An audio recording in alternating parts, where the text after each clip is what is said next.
I heard you. This is like the Avengers meeting up. Yeah. Hey. So we were all lucky enough to be together in Los Angeles. So we thought, well, wouldn't this be an opportune time for us to all get together in real life? Look, I'm touching her in real life. Look, I get a hug. yay! Isn't that the best?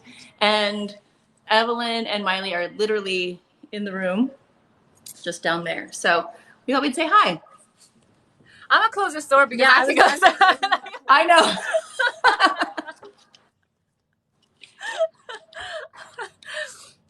I was like, they're so not here, but it's here a long time. Thank you so much. Thank you so much for being here today, Onni, Sugiya, Of course. and Mandy and Miley. I'm here with Miley and one and only Miley, the one and only, the amazing Miley. It's so good to see you, Sugiya, and so great to see you, Mandy. Yes, we are all together in the same house, but on two different phones at the moment. So we're not in Hawaii. Yeah, we are not in Hawaii. Yes. So anyway, what's the topic? What are we going to talk about, ladies? So we just made a video on Stop Asian Hate, and since what we all share, what we have bonded over the last few days is our Asianness and our Asian womanhood. I think holding the space to talk about our Asian experiences and Asian womanhood experiences was important. So I usually have more views than this. So I'm a little like, how can this low of a view? I'm not happy with this, but I will. Do you mean like the number of people that are watching your live? Yeah, I usually have like a solid like 300, but it's weird, but it's all right. Let's keep talking. Maybe it's a time difference because you're on the East Coast usually, and you're on the West Coast right now. So maybe all of your followers, which would be like 11:30 East Coast time, are maybe asleep. Oh, that's right. Resting up to fight the patriarchy tomorrow. I don't know. That's right. No, you're right. But you know what? Fighting the patriarchy, fighting white patriarchy does not know time. It has no, it knows no time difference. So I'm glad to be live right now. Exactly. Hi, everybody. Thank you for joining our live. So yes, I think, talking about the topics that we've been talking about over the last 12 hours is really, really important. And I think for people to see Asian women together in solidarity with each other, sharing our experiences and communing over the common things that we share is really important. And I think it's something that a lot of people don't have any experience with. This is so unique, I think, to a lot of people. Kaylee, thank you so much. I just had to mention that because we have our Indigenous sister show up and said she loves our message. We're very strong, so I just wanted to honor that really quickly. But yes, yeah, I think like one thing that we have talked about over the last few days is that Asian struggles. We are the. Miley said this actually. We are the least likely people to speak up in the room. We are the least likely people to say anything about how we feel about things, and how actually things make us feel. And that I think we bonded over that. And that those are the words of Miley, not me, by the way. Full credit. And I just think that, when you are a social media activist or when you are speaking for social justice and demanding change as East Asian women, you have to overcome so many cultural struggles and, barriers that are put in your way because of the stereotypes of docility and of silence and quietness and complicity. And I think Sugiya, Mandy, Miley and I, all I think have strong voices and things to say and things we want to say. And as we have done that, I think we have, all overcome this really fucked up stereotype. And this, not even just stereotype, just like people expecting us, not to be so loud and, not to say anything that is important. Yeah, I've always struggled with that. Obviously, anybody who's ever followed or has followed me for any amount of time knows that I've never been like that. That's never been my persona, to be quiet and to sit in a corner and to not raise a fuss. So this this whole model minority myth was always exactly that to me, just a myth. And I think in order for us to achieve the things that we're looking towards is, why do we feel that way? Why do we feel minimized? What is it, society and culture, that makes us think that we don't have a place to hold space at the table, and that we should, for some reason, recoil at the first sign of adversity? And, I think that's a common thing that a lot of people believe about us, and we somehow manage to bring that to fruition, which I think is a shame. Oni, are you? Well, I was raised. I'm sorry. Go ahead. I was actually raised to be quiet and to not raise a fuss. I mean, growing up in Hawaii, I'm fourth generation Japanese, where it was about not creating a problem. It's a problem if you speak up, right? If you draw attention to yourself. And so right now, the last couple of days, and just talking to you, Evelyn, and it's like I'm having to relearn how to navigate in this world, because I want better for us. Does that make sense? Completely. Yeah.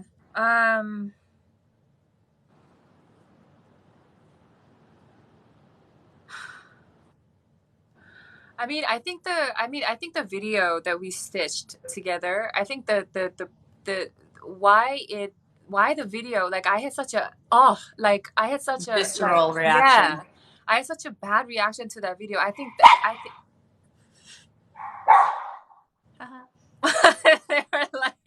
they're like, I had bad reactions too, they said. He said period. He said period, Evelyn. Boom. Period. But I think the reason why I had such a bad reaction was, is that we don't, it's like, okay, every man has a thing for Asian women, right? And it's just, that has been our role, right? Right.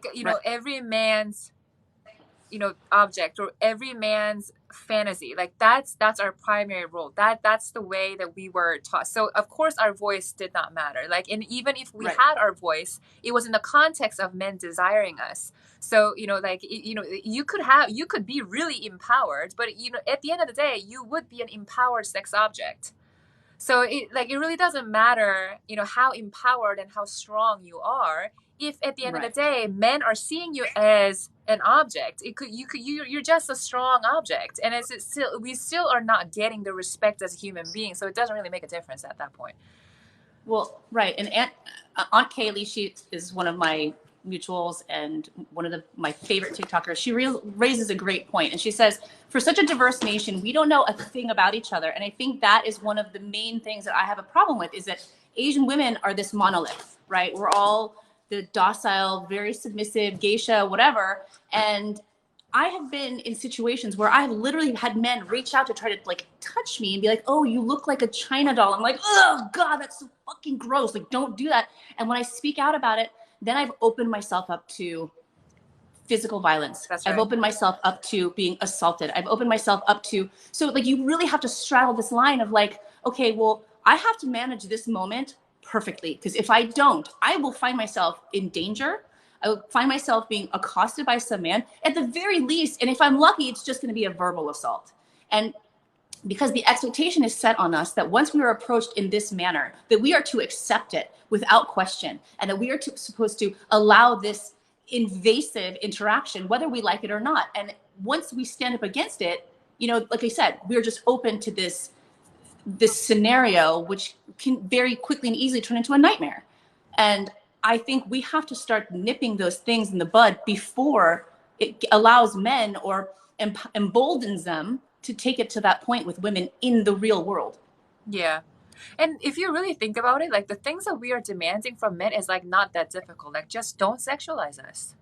Yeah, gross. That is all.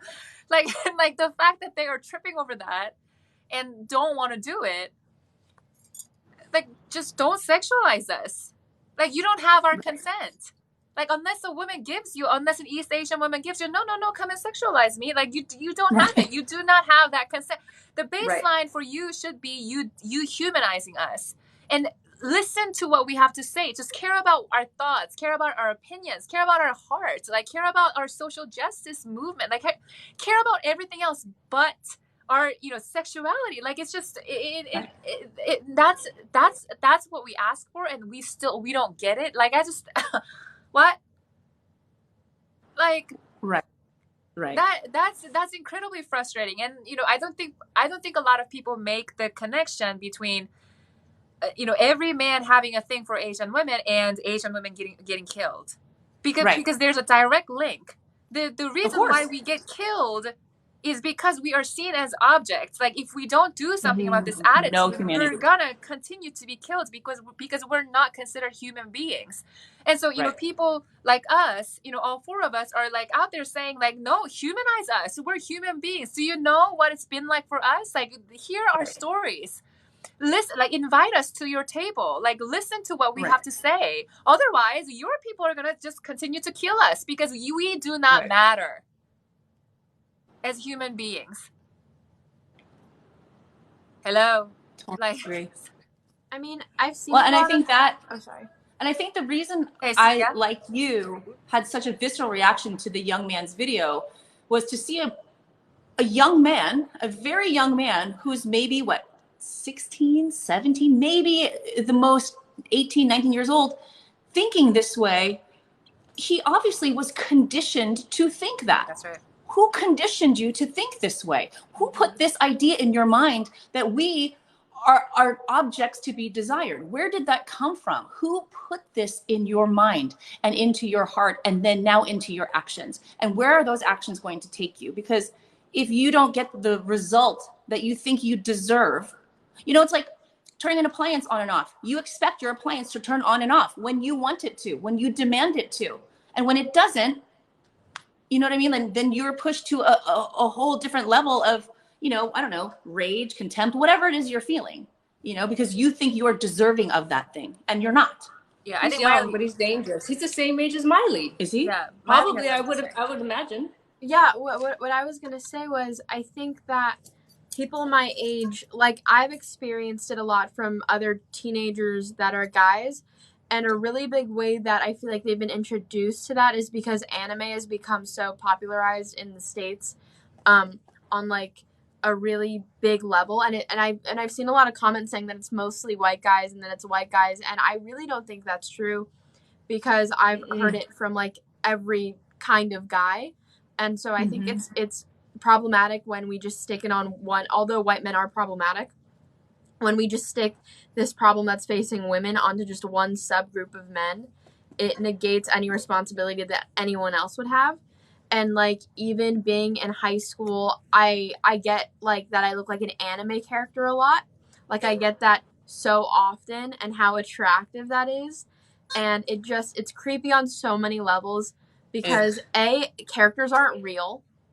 Right. Like they're not real people. They're hypersexualized, especially in anime, and they're infantilized, and they have like those super high voices and are thought to be like children, which is another thing that Asian women face so often, is the infantilization. So I feel like that's a big reason that even someone like my age would feel that way, and has been like introduced to that, because it's really big in pop culture, like as we speak. And I think that's a larger issue. You're absolutely right. God, can she run for president or something? Like, I have no doubt. I'm saying yes. Yeah. I'm saying yes. I say yes. Frankly, I think she's too good for politics, but you know, that's what I think. Yeah, maybe the American public will deserve her. But also though, like that, I mean, she's completely right, because it's like, you know, why do men desire Asian women? Because of our childlike characteristics, right? Like the docility and the submissiveness and the not aging, the youthfulness, the glowing, the youthfulness of our skin, and it's like it's all the characteristics that can be seen in a child. So that is a direct reflection of patriarchy. You know, men desiring women who are more like children, and we happen to fit that. Like we happen to fit that, and it's just To be honest, it's just Well, so gross. Yeah. It's so gross. It's the grossest. I hate that shit so much. I can vividly remember just men like reaching for my face and being like, "Oh, you look like a little China doll." And I'm like, "I will literally break your fucking fingers if you reach for my face again. What are you doing? Why do you think you have the right to reach out and touch my face? It's disgusting." No. And so we live in this cross section between infantilization, fetishization, sexism, racism, and it's like all happening at once. And I've said it a million times. It's like we have to fight it on all fronts. And of course, this applies to all women, first of all, and then it also applies to all women of color as well. You know what I mean? Like it's all of us. But in this particular instance, you know, when 6 Asian women are shot and killed at 3 different Asian businesses, we have to focus sometimes on what we're really seeing. And of course, there's a broad conversation that involves everybody, but sometimes in this, we just have to hold space for this too. Like we should have the right to do that. And I feel like a lot of times we are pushed out of these conversations because there's so much, well, what about us? Well, what about us? Okay, that's yes, all of us. But right now, it's what about us? And I stand firmly in that because we need to have the space and the ability to do that too. We are just as deserving to hold that space as everyone else is. And that's something that I cannot stress enough because I'm continually bombarded with this idea that my story is diminished. My experiences are diminished because my voice doesn't count. Mm-hmm. And it's so common and so frustrating. And that's why this union of all of us together has really empowered me more so than I think I, already was, I think. Yeah. And I mean, hey, listen, just because like a big part of Asian hate is whenever East Asian women speak about the problems that are unique to us, people shut it down. There's, like, oh, you guys are too privileged, or you guys are not oppressed enough. Like, so there are so many reasons why we shouldn't speak and demand the space just for us and just for our struggles. That is part of Asian hate. You cannot continue to erase us and erase our humanity. Because when I say humanity, part of humanity is our struggles. You have to see our pain. That is our humanity. You cannot continue to erase our humanity and then say stop Asian hate and then demand us to turn to other people, other groups of people who are in pain and say, give us your compassion. Because we need compassion too. We have been needing compassion. We need all the compassion in the world. We can't just continue to give. Like you cannot just continue to take from us. We need a space. We need to breathe. We need to honor our pain. And mind you, like we had this conversation, Asian generational trauma is that we do not speak about our pain. There is stigma and shame, intergenerational shame attached to our pain. We never vocalize it. We were raised to think that emotions are bad. So everyone basically in our community wears toxic masculinity and practice it and hands it to the next generation. So we are struggling with patriarchy, internalized patriarchy all day long, 24/7. And so, like if you can't, we have to get over that. While we overcome that and while we own our pain and start talking about it, you do not get to demand that we keep silent. Our liberation has to do with us clearly acknowledging our pain. So why is it right? So like it's just this strong aversion people have to hearing East Asian women's voices and East Asian women's struggles, right? Like why do you think that us owning the space and us talking about these things takes something away from some other people? Right. It does not. It does not. Right. Like this idea that for us to have a voice, that somehow we are taking a piece of the pie. It's like, no, we're all one pie. Like, you know what I mean? And I think a lot of us feel like every time I speak up about anything, And it can be completely unrelated. I'm constantly met with, but what about us? Why are you talking about you when we're struggling? Well, why can't I struggle too? Why can't I have something that hurts me? Why can't I feel like I'm not getting a fair shake? Why can't I feel like I'm being fucking sexualized? Can't those things coexist? I know you have problems, and I try to help you with those problems and do whatever I can and give a voice to those problems. But why can't I have a fucking problem too? My problems don't take your problems away, just like your problems don't take mine away. They still exist no matter how much you try to make me suppress it. And I think I have this problem with it. Like, I get these fucking comments all the time. It's like, well, you don't understand what struggling really is. Why? Why don't I know what that is? Because you consider me white? Because of my proximity to whiteness, whatever this model minority myth you've been conditioned to believe about me you think is true? So because of that, I don't get to have problems?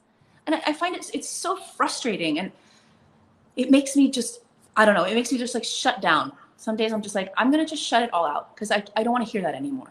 I don't want to hear that I'm not allowed to have problems. Oh, you think you have it so fucking bad. You don't know what pain is. Well, you don't know what my pain has been. How dare you assume that you have any idea what my pain has been? You don't know, but this assumption that we don't, because we don't speak up about it, but then when we do speak up about it, we're told to shut up. Well, so which is it? I don't know which one to choose. Both doors, there's some fucking asshole behind it. So I don't know. I don't know which one to choose anymore.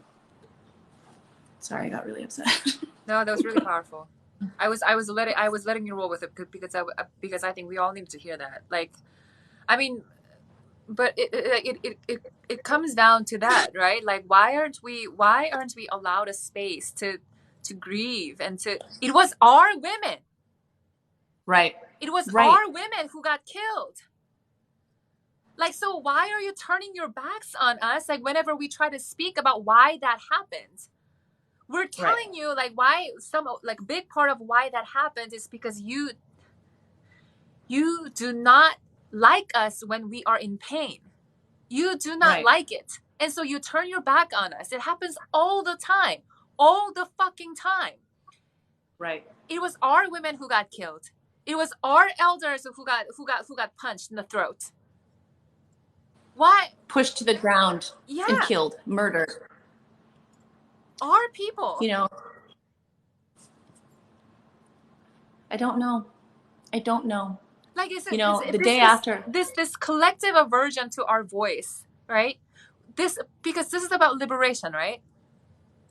How can we have liberation? Like when you hate us this much. Like you hate us because we're too privileged. Like you hate us. Like you don't want to hear us talk. Like you don't want to humanize us. You don't like so when are we gonna have our liberation? When? I think the reason that there's such an aversion is because pain is like a human emotion. And like hurt is like human, and these are all like humanizing qualities. And I think when people are viewed as an object, like they're void of human qualities, right? Like so you're desensitized, and I feel like that's the reason. You're absolutely right. Right? Objects don't feel sad. Objects don't feel scared. Objects don't cry. And so can't. You're absolutely right. Right, because they can't. But we can. The day after the Atlanta shootings, I was so raw and emotional. And I was on this Facebook group, which I've subsequently left for this very reason. And there was somebody just posted, "Stop Asian Hate," the day after it happened. And the first comment on that post was, "Just so we are clear, it hasn't been confirmed that the shooter was racially motivated." I lost my fucking mind. I went crazy. I said, you chose now, in the midst of one of the most painful thing Asian people could be going through in this country, and you chose now to tell me that it wasn't racially motivated? You fucking white lady, you want to diminish my pain because you don't want to admit that we were racially targeted? Fuck you. And I left the group because this lady's like, well, you're being very mean to her. I was like, she said, I have Asian friends. I would never say anything mean about Asian people. I even had an Asian bridesmaid. I was like, how? Oh, you guys, she had an Asian bridesmaid. She can't possibly be a racist. That can't be right. She loves Asian people. I bet she's even had Chinese food. Like, fuck you. You know what? You don't get to do this to me right now. So I went off on her and I left the group, and I'll never go back to that group because and there were people supporting her, like, you're just really upset right now. And maybe you're just blowing this out of proportion. I'm like, there are 6 bodies in a morgue of Asian women. I'm not overreacting. Don't tell me I'm overreacting. They look like me. I'm not overreacting. I mean, and also the thing is, even though the shooting was an extreme, the shooting was an extreme version of violence, we, on a daily basis, receive different levels, different degrees of violence. So, Sure. The reason why we relate to the women who were shot is because it could have been any of us. It could have been any of us. I feel like I know those women. I feel like I grew up with those women. We are those women. Mm-hmm. Yeah. And people say how can it's they're going to be shooters. It was a gun violence, and I was like, this was Asian hate. This is there's no way around it. They were hunted. Yeah, and when you refuse to listen to us, and when you refuse to listen to what we have to say about Asian hate, you are perpetuating the problem. It's only a matter of time that it's going to happen again. I mean, if you don't listen, right. And that's happening now. Right. People don't want to listen. You right. know. And I just and then go ahead. No, and then this all just circles back to the post that we made. All of these thoughts, these small thoughts, these little inception, these little things that just grow into these big, huge, you know what I mean? So we have to literally nip these things in the bud before they get to this level, because we know this level exists. And the more we let it cultivate and the more that we let it grow, the more these things will continue to happen. And this young man was just one example, one small example, but the kind of example that we've seen, I know myself, and I'm sure, all of us have seen our whole lives. We see it all the time. But I think the reason why, we jumped in and made that video was because, I know all of us as Asian feminists, we long for a world in which, a slightest hint of Asian hate is met with fierce intervention. So, somebody says slightly, somebody has an idea of Asian hate, and somebody has an inkling of what can grow into, a larger and a more extreme version of Asian hate. A community intervenes and goes, no, we call you in. That's Asian hate. You have to stop. And I think that's what, that's why we decided to, I think that's why we made the video that we did. And I don't know about you, but I mean, we talked about this, but that the video killed me because it was a kid who made that video. It was a kid. Right. It was probably like Miley's age or even younger. I mean, and right. It's just, he looked very young. And it's okay. I want the next generation to be better than this. I want, I do this for Asian girls, right? And I don't want Asian girls to be victimized. I don't want them to have to go through what we went through. Right. Right. And it's just seeing a young man, just perpetuating that. I think that was really hurtful. Of course. And, I think having a forum like this and the ability to connect with each other in the way that we are, I think is a really positive step in the right direction. And I can speak only to my experience, but having people respond to my videos by saying things like, it's so nice to hear an Asian woman articulate these ideas. It's so nice for you to put the thoughts that I'm having into words, because these are the things that I've been thinking my whole life. Or finally somebody understands, or even just women of color who can say like, yes, we all experience this together. Like this idea of understanding and commonality, shared experience. I think these things are the only way for us to get to the next step. The only way for us to build bridges and to connect with the ones that are the same and the ones that are different from us. And I think we have to start with us first. Mm-hmm. I need to connect with you. I need to connect with Mandy. I need to connect with women that are like me, share our experiences so that we can then bring these experiences as a shared, unified force and front and say, look, this collective of women, we all have experienced the same and similar things. Listen to us.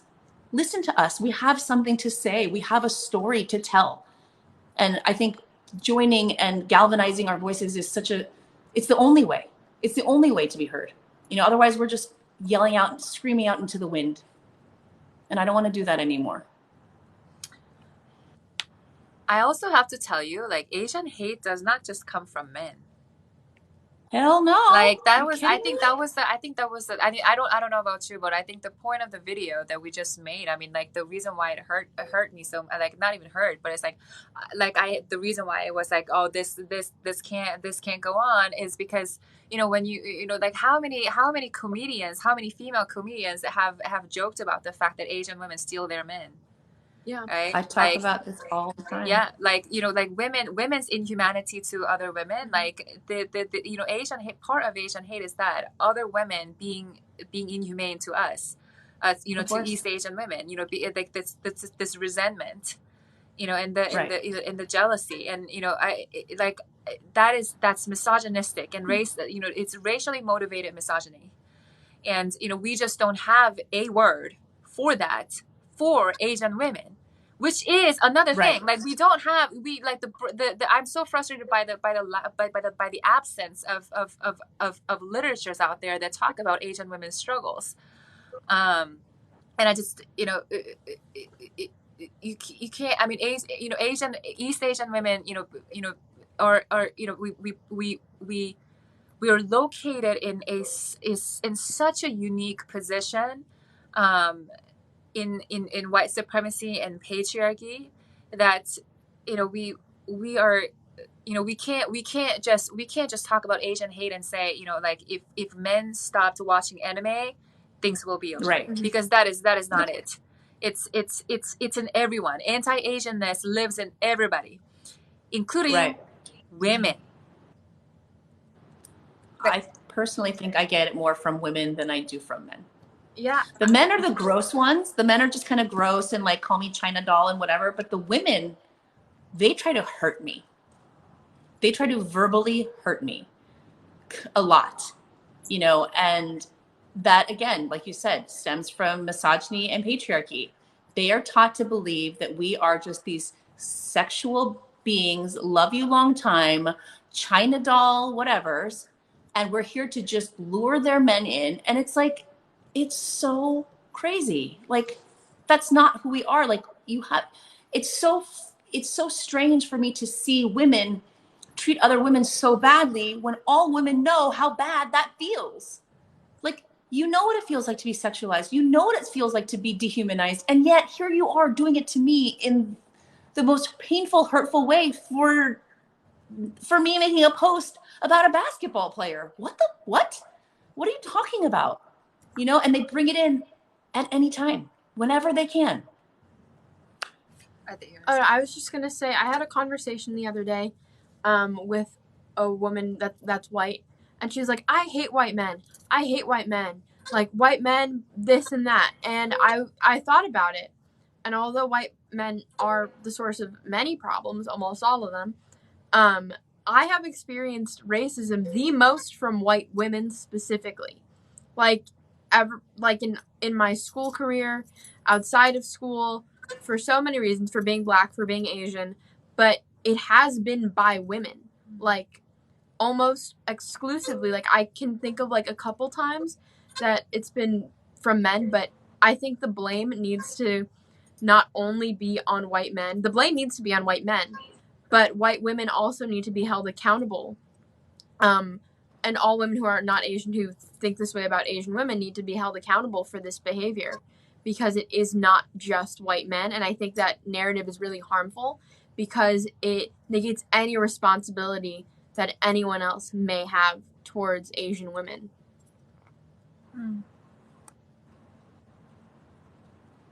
It's entirely true. Oh. And I feel like so many times when I interact with white women, and again, this might be my own personal hang up, and it's only because I've lived this life as long as I have, but I can always feel that should this conversation not go in a way that this woman likes, she's going to pull out something horrifically racist the moment she feels threatened, unheard, compromised. If she feels anything is going in a way that she doesn't like, she has this in her back pocket and she will use it against me as ammunition at any point. And 9 times out of 10, she does. You know, she'll say something about, well, you know, you're from a foreign country, so you don't know how things work here. Or, you know, well, you know, I guess you think that because, you know, because of North Korea. Some lady said something about me about North Korea. And I'm like, what? I'm American. What are you talking about? She's like, well, you probably like listen to like state-run TV from North Korea. I'm like, what the fuck are you talking about? What are you saying to me right now? Like, and they're just almost like, I almost feel like they're like laying in wait, just waiting for us to say something to just give them permission to be hateful to us. Even when they don't have permission, they do it. And I'm not saying, you know, all, because God knows we're not allowed to say all, but it's enough of them. It's enough for them for me to have formed an opinion. So I feel a little uncomfortable blaming Asian hate on white women only, because I think it lives on every race. Like I think like anti-blackness is in every person. Anti-Asianness is also in every person. Like I think you know, just I mean, white women are problematic. Like they're problematic for so many reasons. And I think they threaten BIPOC so much, and like they assist patriarchy so well, so successfully. But I mean, I think, you know, like anti-indigenous sentiments, like we have our community, right? Like Asian community sucks. Like Asian, I'm sorry, like Asian community, like really struggle with, you know, anti-indigenous sentiments, right? Like, you know, but we are not white. Like we have to hold our community accountable. Like, did I say that right? Like we have to hold our community accountable, right? So it's, you know, I think it goes broader than that. It's, you know, and, you know, hating Asian women, you know, this is a racially motivated misogyny coming from all genders, right? Like this is not just unique to a subgroup of human beings. Right. This is every human being. Right. And I'm not saying that, you know, every human being fantasize about, you know, shooting Asian people. I'm saying, you know, there is a spectrum, and, you know, this, you know, where you fall on this spectrum, you know, depending on, you know, how extreme the anti-Asianness is that you have internalized. I mean, you do, you know, people have it, like, right. So, I don't know. That's just my 2 cents. I mean, let's just call it what it is. There is anti-Black sentiment in the Asian community. Yeah. There is anti-Asian sentiment in the Black community. There is anti-Asian sentiment in the white community. There is anti-Indigenous, you know, hate in the Asian. I mean, it lives in all of our communities. The issue is those other communities, I feel, I'm going to word this very carefully, have had the ability and the presence for people to say, okay, you know, we're listening, or forced other people into listening. We haven't gotten there. We haven't gotten there. Even with this whole movement of Stop Asian Hate, it's not really about listening to us. Black Lives Matter, even just the whole premise of the idea is my life matters. Listen to me. Stop Asian Hate is just the defensive, please don't fucking kill me. It's not listen to me. It's not understand me. It's not connect with me. It's just don't fucking kill me. beyond that, it really doesn't deliver any kind of message, and that was when its inception. I had really a huge problem with the movement being called Stop Asian Hate. That should be the bare fucking minimum. The bare minimum is you should not be murdering us in the street. Bare minimum. But the whole movement has centered around a defense instead of a come into our space. My life matters. And I'm not, of course, taking away from Black Lives Matter. I'm just saying the idea of Black Lives Matter centers around humanity. My life matters. Hold it and regard it. Whereas mine is, well, whatever's going on, I just don't want to be murdered. So if we could just do that, that'd be great. Like, that's not enough. Again, not being murdered should be the bare minimum. That's a really good point. I think that the wordings are like, I think wordings trip people up, right? Because like it sets the whole tone. Yeah, you're totally right. I haven't thought about that. You're totally right though. Now that we're talking about it, because Stop Asian Hate is like, okay, like Asian hate. What the fuck is Asian hate? Mm-hmm. Right. Like what? It's just defense. Like, and what does it look like? People don't know what Asian hate looks like. So what are they stopping? So like you're going to stop the shooters? I mean, yeah, it's just a few shooters. Well, like, yeah, also the wording was so terrible. Stop Asian hate. You mean my hate against you or your hate against me? I'm Asian. Stop my hate or stop. It's confusing, and I think it's convoluted. And I really, in the earlier days, tried to be like, can we just not call it that? Like, let's call it something else, because I want to amplify our voice, but I don't want the message to just be about that. And having the word hate in the slogan or whatever you call it, like, why did we lead with hate? We should be leading with love and leading with understanding, but we're leading with the word hate. It's right there on every sign. Like, I really hated it. Just use the word hate. But I did. I really was like, that shouldn't be our brand. That shouldn't be our message. Yeah, and also like Asian community struggles with unity. Like our community struggles with unity. So it's, it wasn't until the shootings that, in the COVID and the crisis that, we started having some sort of community, anything that resembles a community. So I think we're navigating that space, and I'm hoping that, more women who look like me and who look like us show up to lead us and to, show up to guide us. And I saw a comment. I never look at comment, but there's something, somebody says something like, I don't hate Asian people. I challenge you to that. I do not believe that. I don't like anybody who tells me that I don't hate Asian people. Like, I immediately look at, like, I don't think anybody can tell me that. Also, like, can I just say that, like, that's, like, dumb? I don't know. Like, it's, like, stupid. It's, like... You can say that. You're, like, commenting on a live. Like, congratulations. Like, do you want a cake? Like, do you want, like a floral arrangement? You want an edible arrangement? Like, congratulations, you don't hate Asian people. Like, I don't understand why that's, like, important to tell everyone and their moms. Like, I don't know. It's kind of dumb. He turns 18 and starts driving, and then, look at her. She's a whole woman. She's a whole woman. But is that not, like, do you want, like, a high five? Like, yeah. Yay, you don't want to kill us. Like, kumbaya, congratulations. Yeah, exactly. So, yeah, somebody just commented, I like it when someone says, I don't see color. You must see color to understand. Mm-hmm. That's exactly right. Mm-hmm. Right? That comment, like, I don't see color. Well, then, really? Because you said the statement based on people of certain colors telling you about something that they're going through. So, I don't know. I've never understood that. Someone said, how do we be allies without sounding like we want a reward? Stop talking and listen. I think to not talk right now. And then if you see something wrong, you can say something and defend a marginalized group, but you don't have to constantly let the marginalized group that you are doing the work. Like, no one cares. Like, yay, good. I think it's necessary to provide that information.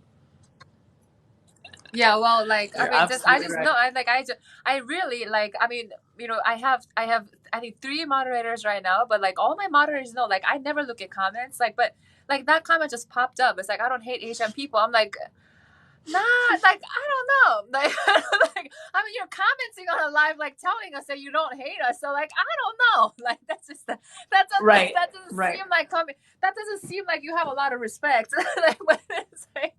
Or it's like, did you feel, what compelled you to say that, and what should my response be?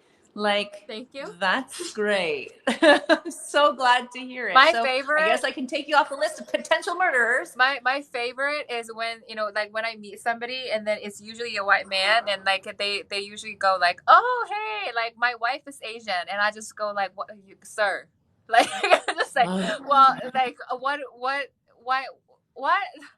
like what do you want me to do with that? Just like meet your wife and be best friends? Like no, sir. Like we just.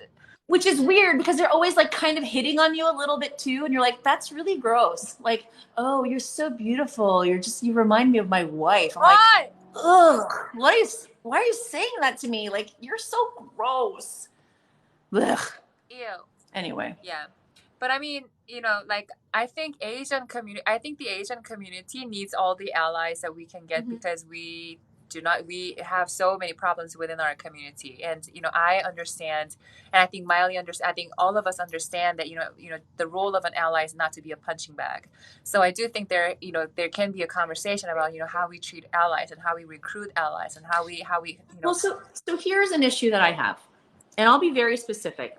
There was an instance today in my comment section on Instagram.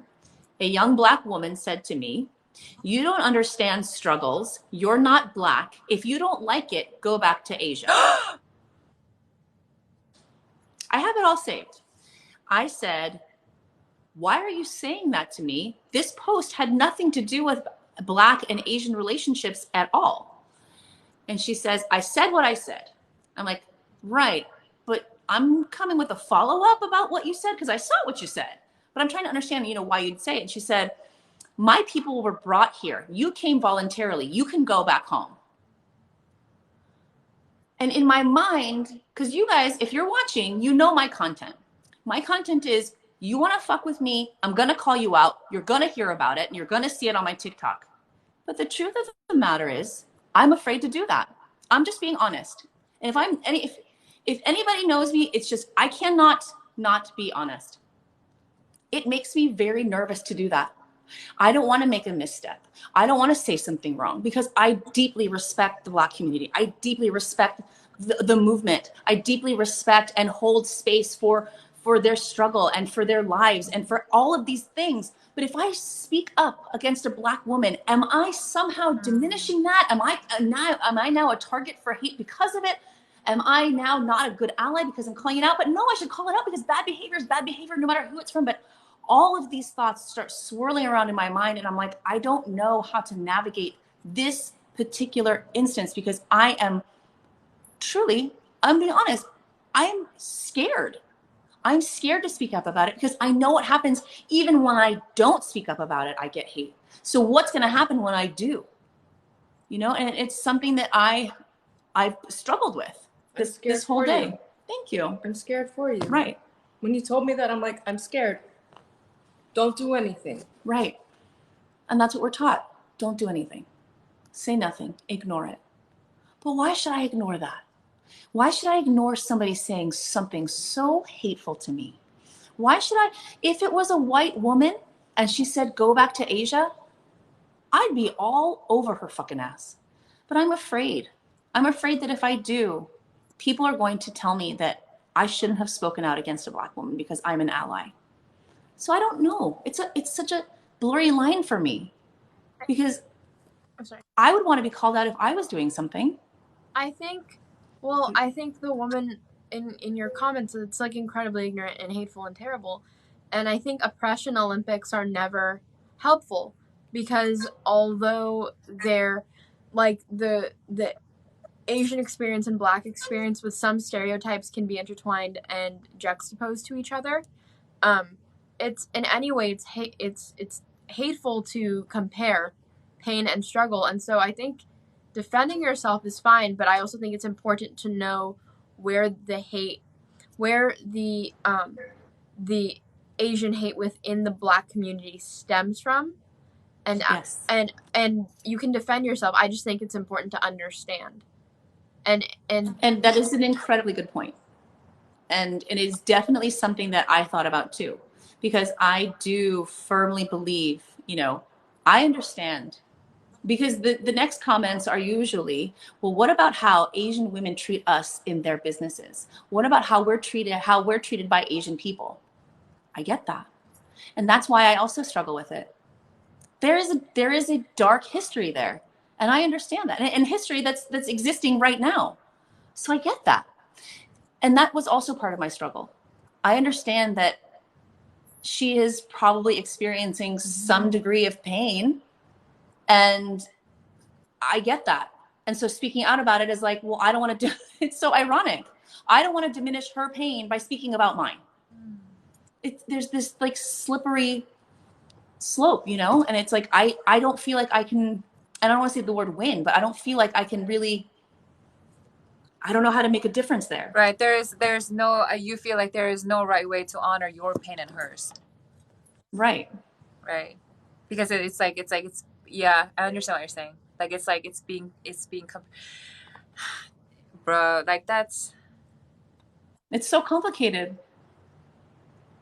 And there's so much emotion and pain and struggle. And I don't want to focus only on that, but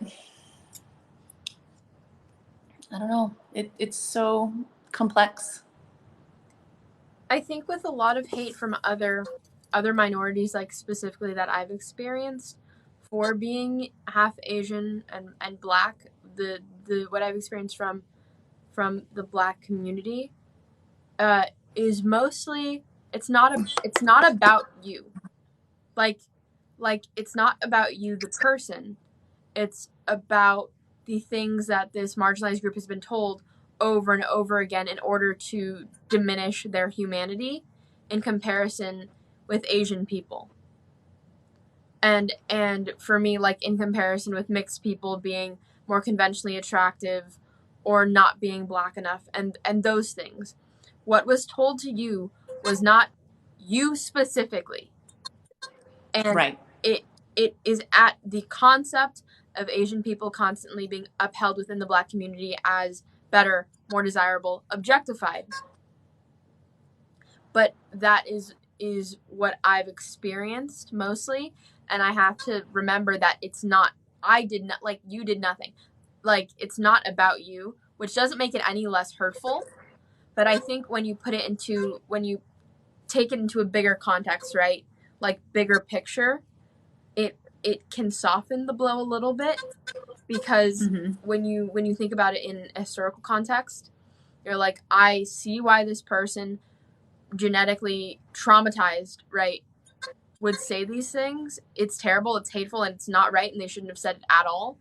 But there's not good. It's not good. It's not valid. But there's reasoning. Do you know what I mean? Sure. But I guess the question then is, how much of that do I endure? Yeah. I don't think how much of that do I endure until it's like, okay, but now you're really hurting my community and me with these hateful things when I have never met you. And it starts to become personal, and it starts to feel like, and I think there's this whole notion that I have now been lumped into this category by certain people, that I have this expectation of who I am based on what I look like, which ironically is the same issue that other people have with people like me. Right? And so there is so for the same reason you think all the things that you're thinking of me, you're doing exactly what you think I'm doing to you. So it's like it's such a, I don't know how to navigate that. Yeah, you don't have to endure Karen. it. Oh, sorry. I was just saying you don't have to endure it, and I think it's important to stand up for yourself. I was just like, and I do applying like more context, because I think that's like important to understand, even when you're faced with that kind of hate. Like, it's I don't know. It's just so, the relationship between Black people and Asian people is so nuanced, and it goes on really for is. such a long amount of time that I think any information on it, like for everyone else here even, can be helpful and like educational. Right. You know what I mean? I get scared. I get scared for you, Miley. Like, as a mom, I have to think twice before I speak up for myself because people are evil. I think about these things, you know. Mothers, I feel, think about, do you worry about your girls? All the time. Because people online, you can find, they can figure out where you live, where your kids go to school. If they have a page, they know where you, like, you know, it's like, it's a scary time to speak up for yourself. But then ironically, if we don't, then they will endure this in their future anyway. So we're damned if we do, we're damned if we don't. So I say we do. Because it's, I don't know, I'm one of those people, like, if you're going to give me a fighting chance, I'm going to fight. And that I don't think I have any other option at this point. And I think that, you know, speaking out about these things, just bringing it into just people's line of sight. You know, I have so many people who don't know that this happens. So if you see it and you identify it and it happens in your world somehow, you can say, like, this is what that lady on TikTok was talking about. I can apply what I've seen and what I've heard to my real world experience. And then maybe in that instance, I can do something about it. Or maybe they don't want to. I don't know. So I think this is one of many lives that we will have together. My battery's like so low. My battery's so low. But It's okay. We've been on here a minute. It's been low all day. For those of you who are asking, we do have a podcast and it's coming out soon. I really want to thank you for your friendship and for being such great friends and for coming on here and being so candid and honest. I think these conversations need to continue, and I'm excited to continue these conversations. Because I think we're really onto something. Yeah, because I think it's long overdue that we start talking about it. To stop Asian hate. And I think just being honest and just being humanizing us, I think is an important step of progress for humanity, really. Right. I love you so much, and I think I think Miley went to take her call, but I love you so much, and this live will be available on my YouTube. I know I don't know if Sugia is gonna do the same, but please. I don't have a YouTube. But please know that thank you so much for listening to us. Thank you so much for listening to us, truly. Yeah. And you guys have all been incredible in the comments. I've been seeing so much support from you guys, and it means so much for us to see all of you guys just saying, like, keep speaking on it, keep talking about it, we're listening. It means more than you guys could really possibly know. I love you guys, and see you soon. All right, come upstairs. Bye. Okay, bye.